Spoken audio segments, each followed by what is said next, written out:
they say, are great. Greater than the senses is the mind. Greater than the mind is the intelligence. But greater than the intelligence is he. So I'm going to go on to explain what he means, but the difficulties and displacements that has taken place in our lives is because we've forgotten about the order. So our system has been broken down. Arjun asks earlier why humans have committed sins. Balad eva niyojita. The reason for this, Sri Krishna gives here, is that the order in our life has been muddled. The first mistake and sin that a human being commits is in thinking that the intellect is his. There's no problem up until this point. But then the second sin is that the intellect becomes a slave to the mind. This is where the problem starts to arise. The third sin is that the mind dances according to the senses' tune and gets pulled by the senses. The fourth sin is that the person that has God residing within him lets their body get pulled by the web of sense objects. So I'll repeat those again. The first is thinking that the intellect is his. The second is when the intellect becomes a slave to the mind. The third is when the mind dances to the senses' tune. And the fourth is when the body is pulled by the sense objects. When these four sins take place, then the whole order is muddled.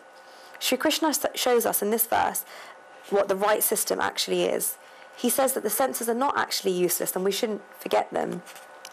In fact, he says that the senses are great and are a good thing, but they are not the greatest because Sri Krishna then says that the mind is greater than the senses.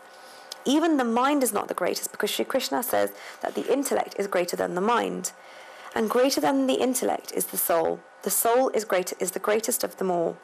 Therefore, the senses are great. Greater than the senses is the mind. Greater than the mind is the intellect. And greater than the intellect is the soul. The soul is the true self. When Sri Krishna says that the soul is greater than the intellect, then he is not criticizing the intellect, but stating its mere limitations. It's not as if the intellect is useless, but on some occasions a person has to leave the intellect. When Sri Krishna says that the soul is greater than the intellect, he doesn't say that it's anti-rational. The soul is not anti-rational, it is actually supra-rational. The soul is greater than the intellect. The Gita has left the word sa, meaning he, and it's used in a very mysterious way.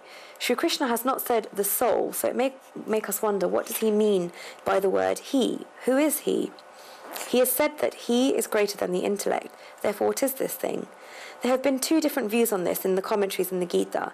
In Srimad Adi Shankaracharya's commentary and in modern commentaries such as those of Tilak, Dr. Radhakrishnan, Gandhiji and Sri Krishna Maharaj, sa is interpreted as the soul. They say that the thing that is greater than the intellect is the soul. On the other side, there are commentators such as Srimad Ramanji Acharya, Srimad Vallabhacharya and Sri Keshavanandji, who have said that Sri Krishna and Arjun have been talking about work in the last few verses, and therefore when Sri Krishna says sa, then he means work. Sri Keshavanandji says that Hato Budhai Paras Sarva Gyan Virodhi Pradhan Bhuto Vairi Sakama Eva Iti Arthata. Work is above the intellect. However, this can be possible, but the correct interpretation is that of Srimad Adi Shankaracharya ji, who states that sa means the soul. Many thinkers also interpreted sa as the soul, and this is because work can't be above the intellect. If a person uses the intellect, then only then will it improve one's work. Work cannot be above the intellect. Srimad Adi Shankaracharya's interpretation is correct. Sa therefore means the soul. This is confirmed in the next verse. He, the beholder of the intellect, is the supreme self. The soul supports the intellect. Work cannot support the intellect, and therefore work can never be greater than the intellect. The soul is always greater than the intellect. Sri Krishna tells Arjun to rearrange the right order in his life in order to progress.